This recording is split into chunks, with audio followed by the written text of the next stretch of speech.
lot of fun. I'm scarred. Physically. Oh, ow. All right, people. Whoa. Here you go. Can't see, sorry. Yeah, see okay? I can. All right. Can we get the slide later on? Probably. I'll probably put them on the website to So you download. need to write. Yeah. You should write. What, you're gonna prepare a slide on? I'll probably put the whole presentation on there. There's a lot of information. So here's what we're going to cover, what to look for. Probably heard about the message market media match. So we're going to talk about the market. We're going to talk about the message. We're going to talk about the media. We're going to talk about how to structure a campaign. I'm going to show you the results, our real numbers from the past 2.5 years of data that we've collected, which is the result of over 212,000 pieces of mail that we've sent, totaling $77,000 in what I like to call experimentation.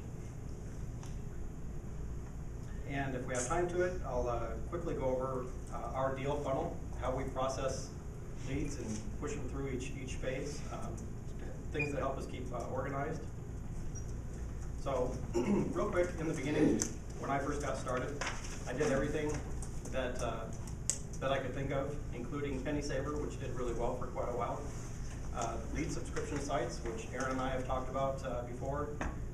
Spent several $1,000s a month, and you just get a bunch of crap leads from all the way from the border of Arizona, mobile homes, just stuff all over the state, and a lot of stuff that you didn't want. But we pulled some pretty good deals out of there back in the day. But there's obviously a much more efficient way of doing this now.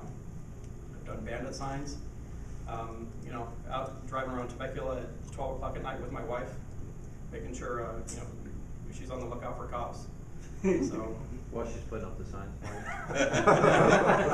Come on, honey, let's go. Just leave it. I've done newspaper ads, which are very, very costly, but they did pretty well back in the day. Also newspaper inserts, a little more expensive, but those stand out. Business cards, I still use them. I don't hand them out to people like I used to, but if you're new, you got to let everybody know what you do. What? Your newspaper inserts, was it a full-page flyer? Yeah, it was front and back, 8.5 by 11, in with like the coupons and whatever the auto ads and. My brother did a full-page flyer, and it was like a wanted sign, wanted dead or alive, and it was for houses, and he bought houses from it. He discontinued his campaign. I don't know why. I used this is back when I had stuff for sale up in the high desert. I had houses for sale on the front, and we buy houses on the back. And did you get to buy houses from it? It was a long time ago, but I'm sure we got leads. I just remember it was a huge box of stuff that had to be dropped off by a certain day, and it was a big rush to get it out. But yeah, so I've done those as well. And Penny Saver, I don't know if they do them anymore, but they used to do inserts as well. So like I said, business cards and flyers. I mean, I was the guy, when I first learned about investing in real estate, I was the guy going to the phone booths, putting up the little pull tabs if you want to sell your house. Anything I could think of to get people calling me. And then I discovered direct mail. The first test that I did with direct mail, I don't remember who I learned it from. I was trolling through MLS, and I pulled out 70 expired listings in an area that I was working. And ended up buying a house off of those 70 letters and made 17 grand on that first deal. So I was hooked. I was convinced that this was the way to go compared to all the other ways that I had been let go hook their money. Where's the fish? No fish, just a He's fish. right there. I'm the fish. He's the fish. The equity was the fish. He hooked it. So I was convinced that all of the other ways that I had been trying were definitely less efficient, less effective, and there was a real specific way to start targeting people and going after them, because I was now proof of that. So my current position, this might be a shock to some of you, I do not consider myself a real estate investor. But I'm a marketer who invests in real estate. And that small shift in position has really allowed me to focus on doing what I do in our office, which is getting the phone to ring. That's, you know, I've been saying that for years. My job is to make the phone ring. Aaron's job is to talk on it. And that's, when you break it down into those two basic components, it's really allowed me to focus and really expand on our marketing efforts. So, you've probably heard about the message market media match, which is referred to as a three-legged bar stool. But it is not an evenly balanced three-legged bar stool. It is my contention that the most important factor is what? Message. Oh, The list. It's the list. It's the list, right, Patrick? Yes, sir. Some lists suck, don't they? Some lists do suck, and some suck even a lot more. Yes, they do. So it's my opinion that the list is about 60% of the equation, and the rest could fall back on the message in the media, what you're saying and how you're getting your message in front of people. But if you start off with a bad list, nothing else matters. So we're going to spend a lot of time talking about the who, and you know, how to really zero in on who you're looking for and who you want to be getting in contact with you. This is a saying that regarding the market and the who that really took me a long time to get my head around, because you think that as a person who buys houses, you want as many people calling you as possible, and I don't agree with that anymore. Huge waste of time. If you get a lot of the wrong people calling you, they're sucking up your time, they're sucking up your resources, they're sucking up your marketing dollars. So another shift for me was when I realized that you will only attract to the extent that you're willing to repel. So you're willing to exclude a huge segment of the people that you could be marketing to versus the people that you know there's an opportunity there. You're 90% sure that whenever these people call, there's going to be a deal, there's going to be some sort of a hook, a situation, a circumstance that's going on in their life because you specifically targeted them to the exclusion of everybody else. So let's start with the market. 3 types of markets that we look for, and I will give you a tool when I'm done here that will give you some options as far as the who to look for. Like I said, that is the most critical part of marketing, so I'll give you something that you guys can work with later. But the 3 types of markets are geographic, demographic, and psychographic. Come on, people, psycho. Thank you. Geographic is an area. You can start with something as big as a state, and all of these are just drilling down. You could mail to the whole state. You could mail to a county. You could take it down to the city level. You could take it down to the zip code level. You could get your list down to the zip code +4. You could get it down to the carrier route, which is where the mail carriers, it's like their territories, where they deliver mail. You should buy lists broken down to that geographic area. So if you're targeting a specific neighborhood, zip +4 is probably going to be too big. So you can get that down to the carrier route. Real list map search, very cool. You can go and pinpoint, use the polygon feature or the radius or whatever you're going to do. You can outline specific neighborhoods and just pull in the data from those neighborhoods and use the list from that. One example of that is right down to the subdivision level. When I was looking for a new place to live, I did so with the realist map feature, and then I started pulling out with people who were obviously upside down. I was looking for real specific things, but it was within I think it was about 80 house neighborhood. So you can take things down to that level, depending how specific you want to be with what you're looking for. I know Mike is real neighborhood specific about where he likes to market to. Yeah, I wanted to make a comment. The map search is 100% of how I do my farm packages based on a geographic area. And like when we were looking for the house in Norco, it was a specific geographic area. Criteria was 1 acre minimum. And we pulled everything out of there, and darn if we didn't get some results. Found what you're looking for, right? Yeah, made a deal, and well, it worked again. Yeah, the more specific the better. So you haven't heard the story about the house that I live in now, it was, I think it was January or February of last year.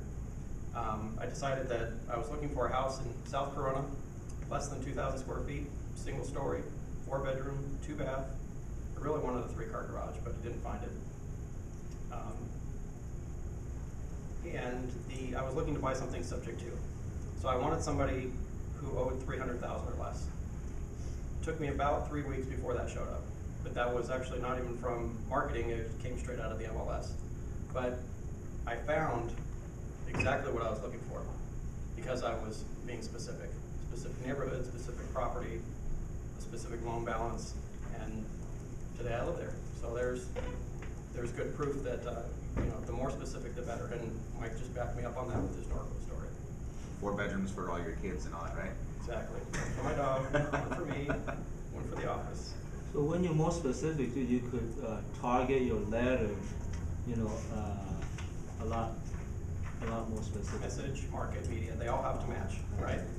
So we'll talk about this a little bit later, but the broad-based, we buy houses, too broad. Any size, any condition, anywhere, we're real specific because we want to speak to a very small population of people. I've heard the analogy once, do you want to stomp in a puddle or do you want to jump in the ocean? Think of the difference in the impact that will have. You go stomp in a puddle, you're really going to have an impact on that small farm. So yeah, the smaller the better, and speak to them, which I'll give you some examples of that. More questions on geography? How do you get that carrier route information? If you're purchasing a list, they will have that as a select. So the different types of things that you can choose from when you're dealing with a list broker they're called selects, and the carrier route is one. So I'm trying to think where the map is for that. There is a carrier route map. I'm sure if you just Googled carrier route map, you'll be able to see an overlay of like your city and all the different carrier routes. So you can say, I just want this carrier route. So you might pull out, 1,000 houses instead of 10,000 for the whole city or for that whole zip code. Yeah. Google carrier route map. I'm sure you can find it. It's been a while since I've looked into that. But a list broker will have that. A title company will probably not. So these are more paid list criteria. I don't know. Do you see that on your win data? Yep. Carrier route. I know you can search by it, but every address that I get to mail to, it has the zip code and the 4 digits and the carrier route after it. Okay. Maybe I'm not getting it because I'm not asking for it right now. And now it just comes up automatically for me. I don't know if that's a default setting, but I've never searched by the 4-digit or the carrier route, but when I do send off my big envelope, I end up putting dash after the zip code, the 4, and then the carrier route because it's all there, and I figure it probably stands a better chance of getting there if I had all the info. So it's on the WinData printout, so I use it. Now, I like your term, stomp in a small puddle. I've always said fish from a small pond and use a net. Same effect. Yeah.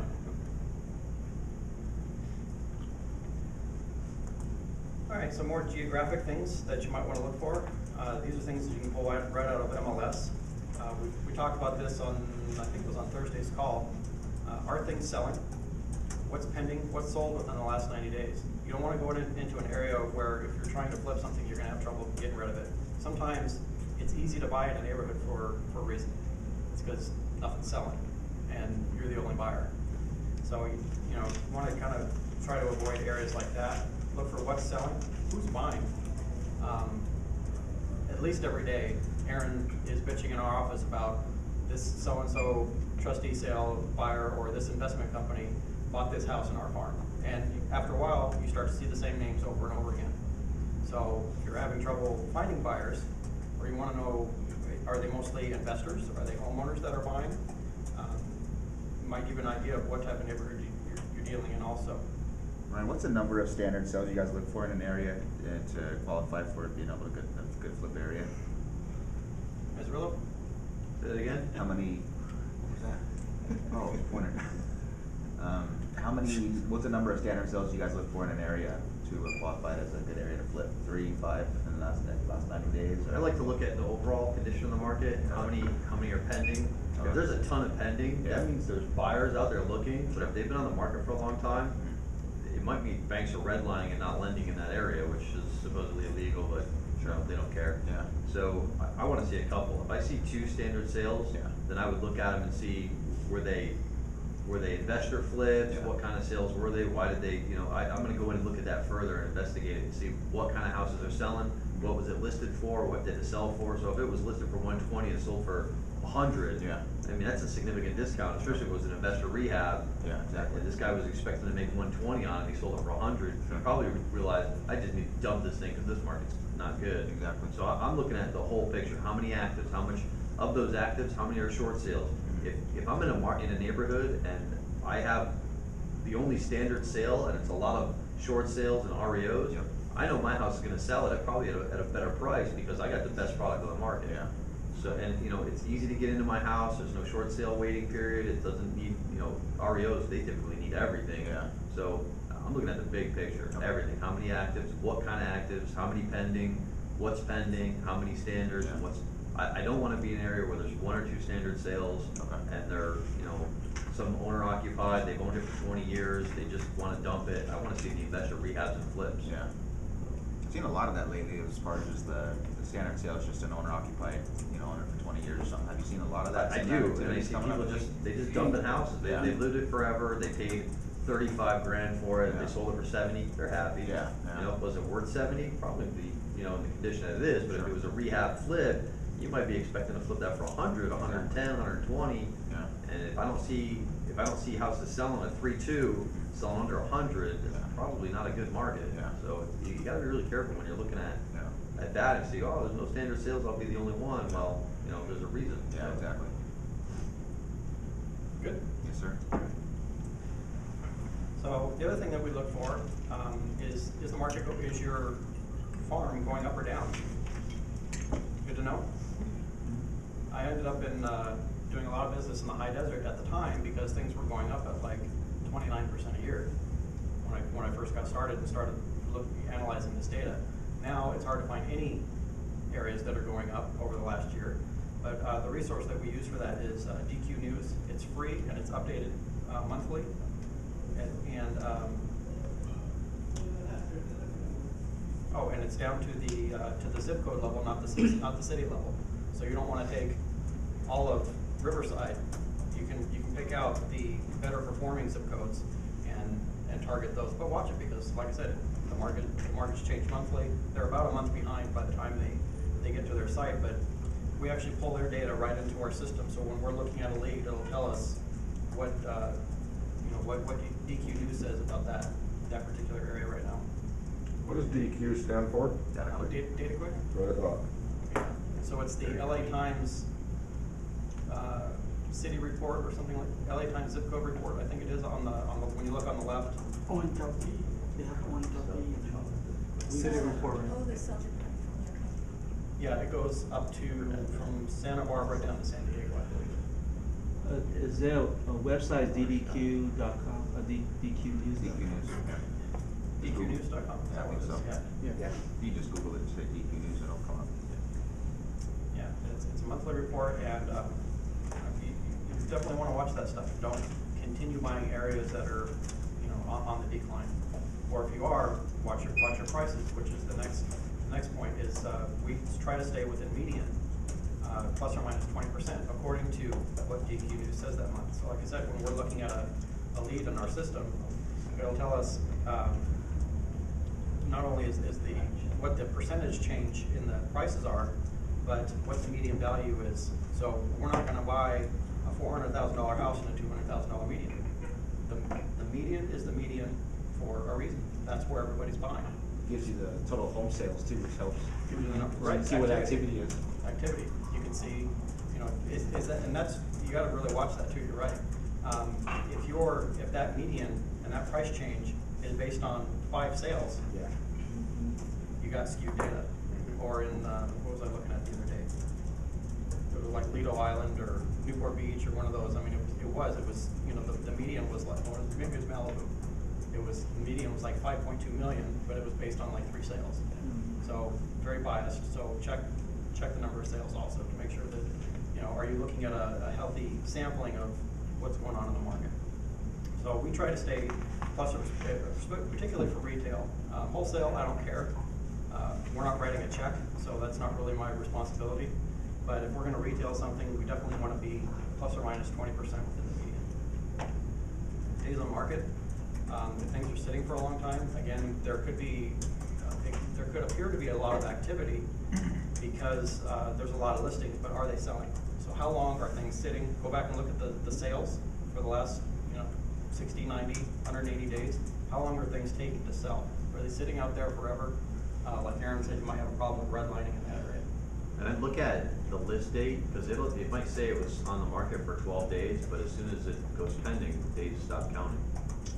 So it only counts the active days that it's listed. So look at what the list date is and what the close date is. It could be 6 months in there.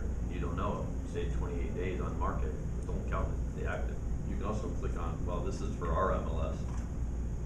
You can click on the days on market. It'll show you the history of what's happened, when it was switched to active or when it was switched to pending. And price. Yeah, it'll show you the price decreases, the adjustments in commission. School district, people want to buy in certain school districts. I don't know them, I don't pay attention to them, but when it comes down to geography, that's going to make a difference. Where's the cutoff for that school district? Were you telling the story yesterday, Mike, about? Me, it was East LA, but I can't remember the name of the city anymore. Everybody wanted to be in that school district. Arcadia.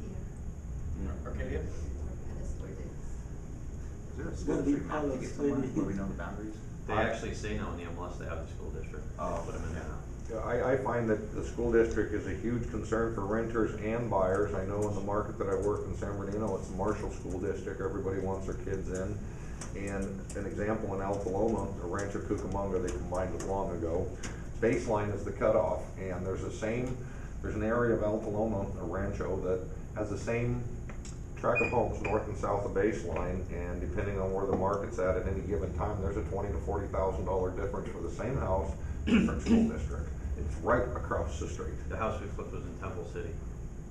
And that has the school district that, if you're north of the railroad tracks, it's in that better school district. Very Chinese ethnic market. South of the railroad tracks, you're in the wrong school district and your house is worth much less. But it's even street specific because there's unincorporated parts of Arcadia or San Gabriel. And so you have to call me, and I did that, and I called the school or the school district, and they told me, oh, you're within this school, not you go to this other school. That neighborhood that we drove through, that I have 5 houses in, the big draw for that neighborhood, besides all the local conveniences, the Walmart and Food for Less and bus stop and Starbucks, the big draw, why everybody stays there so long, is the Etiwanda School District. It's the number 3 school district in Southern California. Everybody wants their kids in Etiwanda School District. So that neighborhood qualifies for it, so probably the number 1 reason I rent houses in there to people is it's the right school district. Is that little track that we went to see last? So if you're buying houses for retail and you buy on the wrong side of the tracks thinking that your house is worth, would you say 20 to 40? 20 to 40,000, depending on where the market's at. You could really hurt yourself. So, Identical houses. In Diamond Bar, if you belong to Pomona and different by Warner, the price difference is hundreds of dollars. Whoa. dang. The same is Temple Cities and Temple School District and Arcadia. Claremont, Pomona, there's a huge price difference. Oh, yeah. So all other things being equal, except the school district, $100,000 difference. San Diego Cupertino, the last condo I flipped, it was a good, at the time, a good $70,000-$80,000 difference, because it was in Sunnyvale, but the Cupertino school district, so they were willing to pay that premium just because. And it's like, same thing, street specific. Wow. It's right down the street from Apple. My neighborhood's the same way That's too, where Apple where I live. right? Yeah. There's an elementary school in my neighborhood that's an award-winning elementary school for special needs kids. So when I had the first rental property I bought, I rented it to people who had a special needs kid, and they stayed there till he was out of elementary school. So those things make a difference if you can learn them. But definitely watch out for them. They could have an impact on your value. Shopping, are you by Target or are you by Walmart? Might make a difference.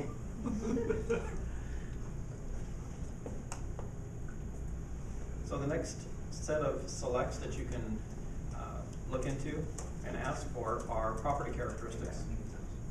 Real standard stuff. When was the property built? Square footage, beds and baths, stories, last transfer. Why might that be important? Sold in Equity. 2007. Or equity, yeah. So, sorry, go ahead. Is that for square footage less than 700 is hard to get? Is that true? Less than 700 square feet, hard to get a bank loan? Yeah, remember we were looking at that one and somebody said that the house was 450 square feet and the person we were gonna sell it to said it's unfinanceable. Yes. Wow. Yes. Justin's realtor said that, that's an unfinanceable house. Yes. Unless FHA went up, I know it used to be in the upper 500 square foot range and you could still get an FHA loan. I don't know what the guidelines are these days, I know that stuff changes. Yeah, we're looking at a 450 square foot, 1 bedroom, 1 bath, and the guy said there's nobody who would do a loan on it, so. I would. Right, right. I would too, but nobody conventional.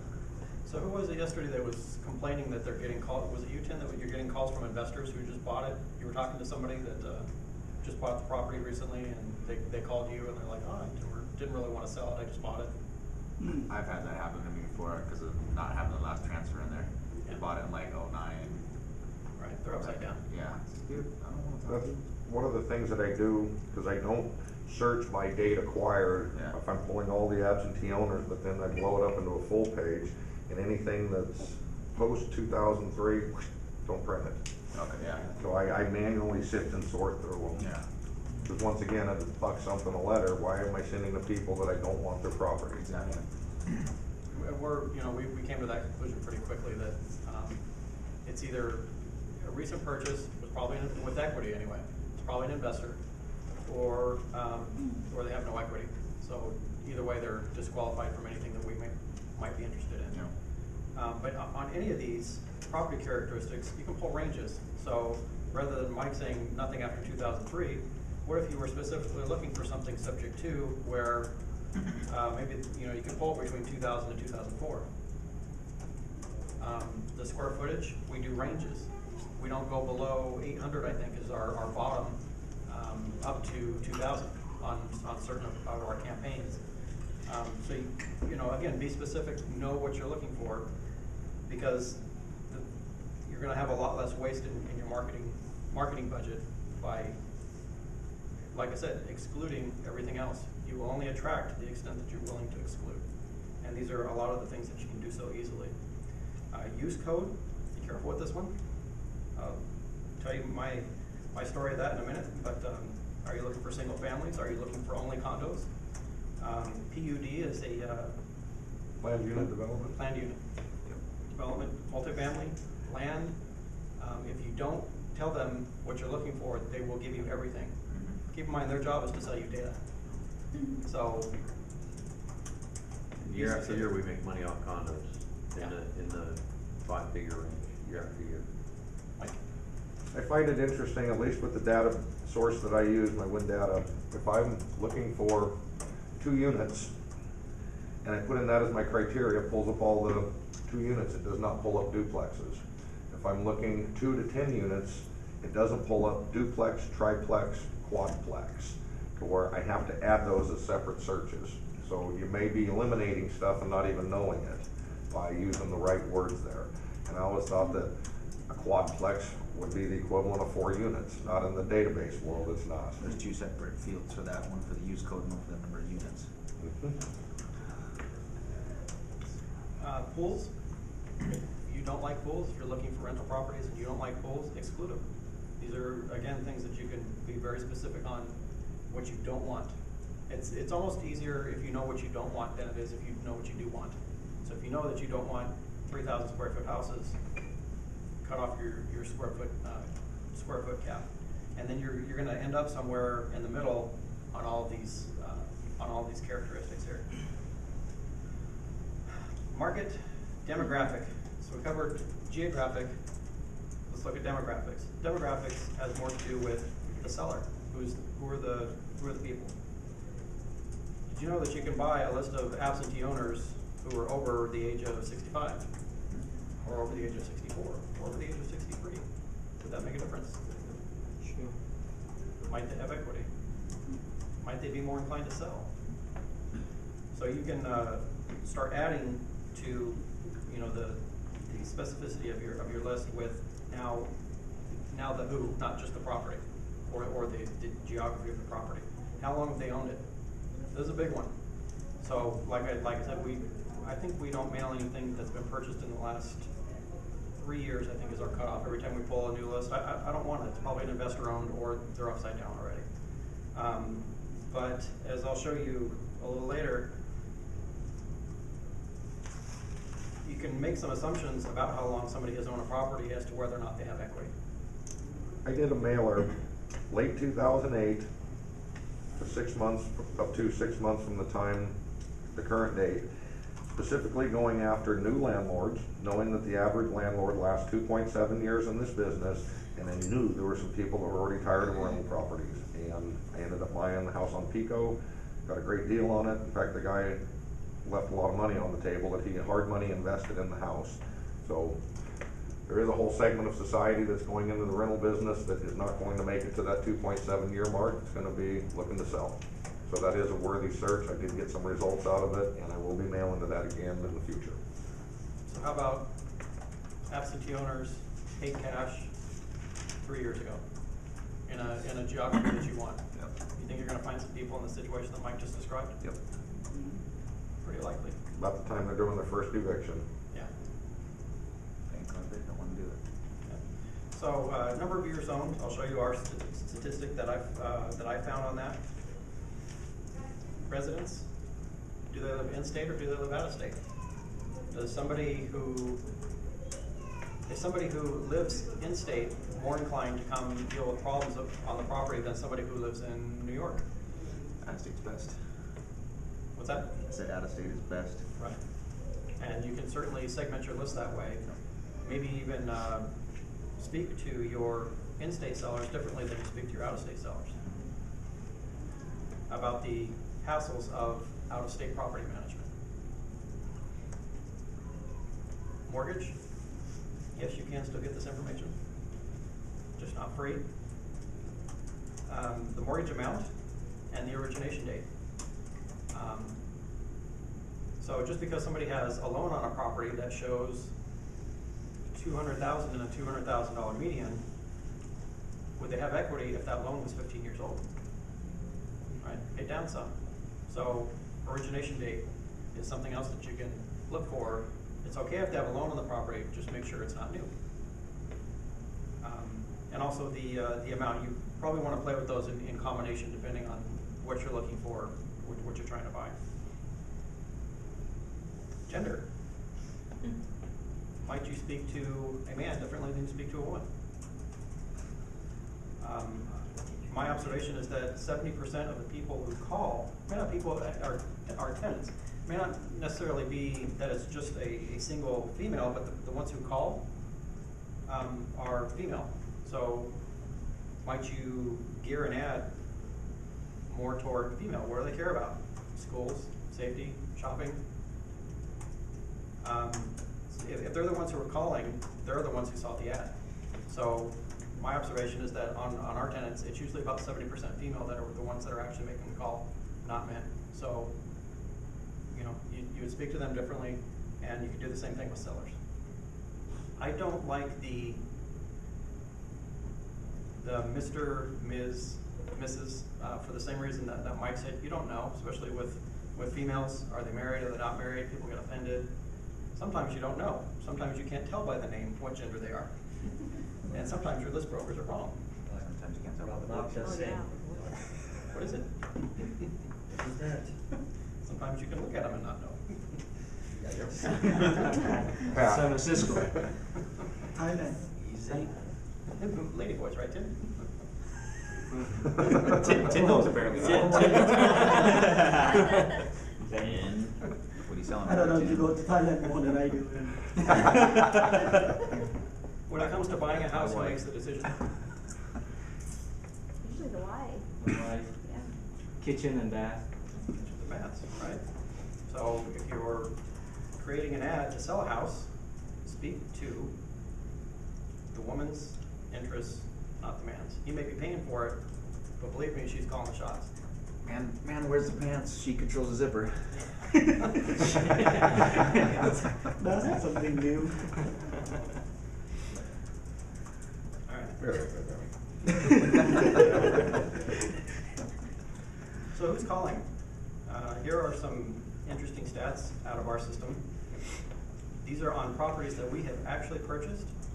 Average years owned, 16.61. Not new purchases. Average year built, 1969. Why might that information be useful? Change your hobby to this. You change your search or your criteria to fit that more. Next time I order a list, maybe I can only look for people who have owned the property for more than 16 years and were built around 1969. Think about how much money that will save, not mailing to people built after 1970. So there's the benefit. Ignore the rest. Now that I know what I'm looking for, I can go find more of these. Say it with me. You will only, track. to the extent that you're willing to, right. Psychographic. This gets interesting, and this is a little more, gotta use your brain on this one. This is one to sit and meditate on, like Mike says. What's the catalyst? Why are they selling? You're not allowed to answer this. If I'm gonna open a restaurant in a particular neighborhood, and if you're gonna open a restaurant in any particular neighborhood, and you can have any one competitive advantage. Do you want the secret sauce? Do you want the busiest intersection? Do you want the clown? Do you want the name brand logo? What do you want? Oh my God. Busiest You're not allowed to intersection. answer. I think he said he wasn't allowed to answer. Back row, quiet. We wanna know who the demographic is. I mean, you don't wanna open up a Roscoe's Chicken and Waffles in a Asian neighborhood. Well, I work out well. Chicken and noodles. You mean Roscoe? You want to know what's the stuff people like to eat most in that neighborhood, right? Getting close, getting warm. What do you say, Tim? You have What's to that? manage. What do I you say whatever people like in that Yeah. neighborhood the most Yeah. at the moment. Would you open a Roscoe's Chicken and Waffles in an Asian neighborhood if all the Asian people had not eaten in 7 days? Yeah. Starving Maybe crowd, so, yeah. right? Yeah. Starving crowd. Yeah. There's your competitive advantage. So, I guess probably a couple years ago now, Aaron and I started looking at where's the starving crowd. We looked at all of the activity that was going on in the market with people at the time were chasing short sales because that was the hot thing and that's what everybody was teaching. And it was REOs. But while all that was going on, the private parties were being neglected for the most part. You found your starving agents? Starving agents. So I pulled a list of starving agents. Yes. So that's what you want to look for in your market. Where's the opportunity? Who's being neglected? Not where's everybody buying. Who's being neglected? And how can I bring them over to the other side? What was that, Tim? Or I say which zip code is not selling. So you go in there and you market to them. There you go, good idea. But again, there could be a reason, right? Maybe nobody wants to live next to the dog food factory in 92444, right? Or it could be not financeable by the bank. Right. Right. So, but look, you're right. I mean, if there's an area where things are not selling, maybe it's just an area that's being neglected, or maybe not an area. Maybe it's a particular type of seller. That's what we're looking for. We're looking for the psychographic type of information now. There's the opposite problem of that where nothing sells and it's in the AAA plus neighborhoods to where there's just nothing moves, and when it does sell, it's already a prearranged sale. Somebody's been waiting for that property. There's several neighborhoods in Claremont like that to where there's next to no activity and they're always private party transfers. That's me. Always an inside deal, right? Pasadena has neighborhoods like that to where there's not a bunch of activity. And if you didn't dig deeper, you would think that was a dead market, when it's probably the most in-demand market, there's just nothing available. Because it's gone before it's Yep. sold, you know, before it's made public, sure. Financial?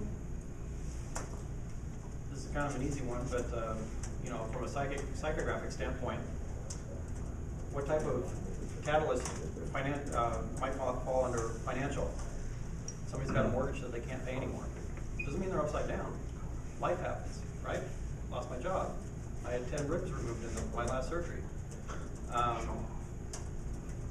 lot of things can happen from a financial standpoint that makes this property that they own, that may have equity, unappealing now. I don't know that. Tell me jokes. Huh? Tell me jokes. Business. Maybe their catalyst is not related to the property itself. Maybe they have a business that they're trying to keep afloat, and they would rather sell this property, harvest the equity, in order to keep their dying business going. We've had that call before. Remember him? Other debts not related to the property. People have medical bills, all type of other financial catalysts. So start thinking outside of, I've got a landlord, he must want to sell, because that's not usually enough of a catalyst. School debt's a big one too lately. What's that? School debt. Oh, Education geez, debt. yeah. Talking about that? Yeah. Yep. Yeah, student loans, Yeah. sure. Can't bankrupt Yeah, them. you can't bought be- 5 houses off a guy who wanted the money to pay off his son's medical school Yeah. bills. Yep. Yeah. Son, when he put his son through medical school, 500 grand. Wow. You Yep. can't bankrupt out You of can't. I You looked can into it. bankrupt, Yeah. but what we would do is get a credit card, pay off the student loan, and bankrupt the credit card. Oh, that's a good idea. Yeah, you open up a HELOC, look at Pay off Tails your credit smiling, card. yeah. Well, I brought it up, and people were like, who told you that? I said, no, I don't wanna do that. Another workaround, I love a I good like that. workaround. My med school buddies were talking about that, we had a whole conversation. There's no way you can BK, so they're like, I'll just get a house, open up a HELOC, pay off my credit cards, file BK. My wife will be fine. I was like, well, that's creative. It And his doesn't make fiance- sense, because if you have enough equity, why not just sell the house and? Yeah, exactly. I was like, okay. I like Tim's idea better. Sounds easier. Yeah. So financial catalysts, look outside of the property, because sometimes, numerous times, we bought properties for people where the property was not the problem. It was something else going on in their life. Liability, vandalism. Tell them about our $100 house again, Aaron. Why did that guy sell the house for $100? Because the wind blew the roof off and he didn't want to, he got tired. The management company threatened to put the occupant in a hotel and he didn't want to pay for it. Wow. So he sold his house for $100. And he was getting $300 a month in rent. He's getting $300 a month in rent. The numbers make sense. He knew the house was a piece of junk. I mean, the house is a piece of junk. The guy was concerned about It's liability. borderline tear down. It's junk. What's the square footage? I don't remember. Never saw it. Never will. Never will. Not even on my way to Vegas. I saw some pictures of it. So liability, the tires, I mean, geez, you start getting code enforcement involved and on your back, that's a liability. And we got this guy right now. I want to kill the guy. You're on tape. I really do. He's got a house in Riverside. The house is free and clear. Oh, yeah. He has $30,000 in code enforcement liens. So it's free and clear of mortgage debt, $30,000 in back taxes and code enforcement liens. I cannot get the guy to sell a house. He moved a tenant in after, so he's now in, the city has filed, the county has filed foreclosure on him for the back taxes. Conservatorship, I think. It's judicial. It's a judicial foreclosure that they're having to do. So he's got time, but not much time. And Mike? They just passed the law to where it's no longer a maximum $1,000 a day fine after they've done all the due process to the banks and everybody else to keep your properties maintained. $5,000 a day they can fine you now. The city can. I Yes. drove to this guy's house and put a sticky on his door to try to get him to call me. Knocked on the door, he just won't call. Well, he calls and says, I'm gonna file a restraining order against you, don't call me anymore. Anything we could do to try to get that guy to call. But I think some people, they use that strategy. They wait until you can sell, and then come back, buy it, and then all the mortgage is released, and then you can buy it. He doesn't have a mortgage, it's free. Free and clear. Other liens. Oh, the other Is liens? that our- This guy does not have the means to buy the property back, I'm certain of that. You went to his house, what did it look like, where he lives?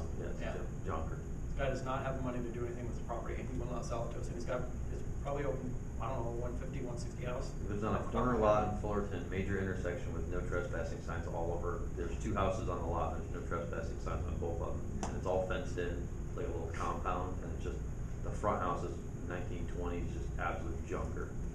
I'm surprised he's not getting code enforcement liens on that one too. You can try. An anonymous call. Yeah, I to the haven't called city. yet, but I will. So what's the definition of catalyst? Something that make them sell the house? Catalyst is an external pressure. A hardener. Yeah, I was gonna say, Solidifies. when you're mixing compounds, I mean, what is really a catalyst? It's something that you. Cause the reaction. I know in resin, 1 drop of catalyst sets everything off and it will turn hard. Yeah. So it's solidifies the deal. Well, Chinese is 催化剂. Yeah. I don't know. That's right. That's what she's teaching you, man. External pressure. So that's a catalyst, it's an Okay, external makes pressure sense. that's causing them to now He lives in realize Florida. that I need to do something. You HOA is another good one. I have a brother and sister I've who seen do this Frankler same properties that are thing. going to, they're being foreclosed on by an HOA for $5,000. And that was probably a 250 house in Corona. HOA was after them. Now they recovered from that, but do you think there's a problem there? Do you think there's an opportunity if you got in front of that seller and had a conversation with them about what's going on in their life? I bought a condo in Irvine that the HOA was threatening the guy. He had cancer, abandoned the house, moved to Arizona to be with his son, just abandoned his condo. And the HOA started to file liens on the property. He owed like 9 months. He sold me the house, I rehabbed it, and we made about $98,000 on the condo. What And that was, year? it was free and clear. He just had a HOA lien, and the HOA was really harassing him. That's an easy one. I mean, What you're year just- is you're this looking for, 2008, 2009. So right at the drop off. that's probably an easy one to find. You're just looking for, notices of default filed by an HOA and not a bank. Other problems, maybe the payments are a problem. Maybe they got a balloon that's coming up. We've had that one before. Private party lender, no, Yeah, haven't been I that wanted guy that before. What's that? I wanted that house in Corona. Corona, that's the one I was thinking of. Yeah, private party, plenty of equity. We'd but- be sitting right there if we had that house. Yeah, we'd be having this meeting there. She had a private party loan on there and it was coming due, and she did not have the means to pay it off. So those are, she was behind on her payments, but she's got a balloon to deal with. And she's one of those sellers who couldn't shut up about the huge development that was going in across the street and this, and I looked it up and the land had been a foreclosure. Yes. So there's, Condo nobody was complex, building right? anything there. Yeah, the land, some developer paid $20 million for it and then lost it in foreclosure. No. She's like, oh, these condos are going in and my property's gonna be worth so much money. It's like, no, it's gonna be an eyesore in the neighborhood. So you just couldn't shut up about that. How can you tell, when you search the list, that there's a balloon going? Do you know, Robert, is there a? There's fields for it from your mortgage There are, and right? finance, yeah. Yeah, financing type? Mhm. Or- Yeah, you can look at, remember you can look Yeah. at arms, things Yeah. like that, Yeah. it's on there. Exactly. Yeah, it's in the financing type. Again, sometimes you don't need to know specifically how to get it, you just need to know what to ask for. That's the list broker's job. Like I was telling Paul earlier, believe me, Mike cannot sit in front of a computer and scrub a list. But he knows enough to tell somebody else, here's what I want, go get this for me. I actually do scrub the list. What? I sit in front of it, I create the whole form. I'm the one that wastes several reams of paper, all the ink cartridges, because it pulls up the one-line info. And I click on more info and I get a full page for each one. Skip, skip, print, skip, skip, print, print, skip. And I sit there and labor through it. Nobody, that's the one thing I can't delegate. I mean, I could come close to it, but they're gonna miss stuff that I really want.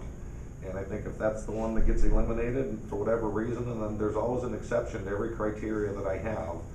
So something oddball always gets printed.